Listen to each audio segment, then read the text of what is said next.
Assembly కాన్స్టిట్యుయెన్సీకి సంబంధించి strong రూమ్ను అదేవిధంగా distribution సెంటర్ను ఈ యొక్క రాయదుర్గం మార్కెట్ యార్డ్ ప్రాంగణంలో ఏర్పాటు చేయడం జరిగింది.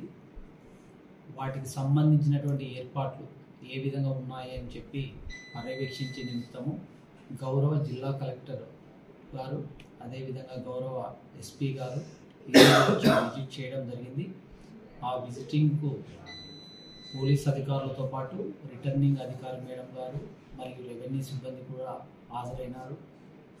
ఎస్పీ గారు కలెక్టర్ గారు పలు సూచనలు చేయడం జరిగింది. సెక్యూరిటీ పరంగా ఏ విధంగా అక్కడ చర్యలు తీసుకోవాలనేటువంటిది వాటిని రాబోయే కాలంలో కంప్లీట్ చేసి ఈ యొక్క రాయదుర్గం కాన్స్టిట్యుయెన్సీలో ఎలక్షన్స్ ప్రశాంత వాతావరణంలో జరిగేలాగా చర్యలు తీసుకుంటాం. Thank you.